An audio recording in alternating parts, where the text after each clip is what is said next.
Sosok Tarzan ID tabrak warga jogging pakai mobil dinas, kabur takut diamuk massa.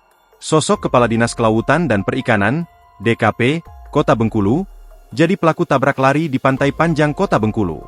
Kepala Dinas Kelautan dan Perikanan, DKP, Kota Bengkulu, bernama Tarzan Naidi. Tarzan Naidi menjadi pelaku tabrak lari di Pantai Panjang, tewaskan warga Pagar Dewa.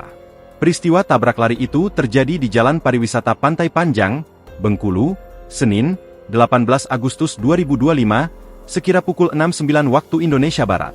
Melansir dari laman LHKPN, Tarzan ID telah menjabat sebagai Kepala Dinas Kelautan dan Perikanan Kota Bengkulu sejak tahun 2022. Kemudian dilihat dari akun Instagram pribadinya, Tarzan ID kerap membagikan kegiatan sehari-harinya melalui akun Instagram pribadinya Tarzan ID DKP. Terlihat melalui akun Instagram pribadinya, Tarzan ID gemar berkebun, berolahraga, dan karaoke. Tak banyak yang bisa digali tentang Tarzan Naidi yang menjabat sebagai Kepala Dinas Kelautan dan Perikanan Kota Bengkulu. Kronologi kejadian bermula ketika kendaraan dinas Toyota Innova warna biru yang dikemudikan oleh Tarzan melaju dari arah Pantai Pasir Putih menuju Sport Center di kawasan Pantai Panjang. Insiden yang menewaskan seorang pejalan kaki ini terjadi pada Senin, 18 Agustus 2025, pagi sekitar pukul 6.09 waktu Indonesia Barat. Saat itu, kendaraan tersebut melaju dalam kondisi kecepatan tinggi dan berusaha menyalip kendaraan yang ada di depannya. Tidak berhasil menyalip di sebelah kanan, Tarzan kemudian berusaha menyalip ke sebelah kiri.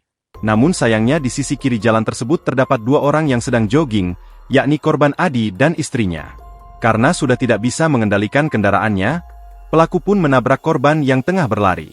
Setelah menabrak korban, pelaku berusaha menghindari kerumunan massa yang mulai mendekat ke lokasi. Pelaku kemudian membantingkan setir ke arah lain, namun malah menabrak tiang listrik yang berada di dekat belakang Bencolen Mall. Pelaku kemudian kembali membanting setir lagi, dan membawa mobil yang ia kendarai pergi dari lokasi dan meninggalkan korban. Download Tribun X sekarang, menghadirkan lokal menjadi Indonesia.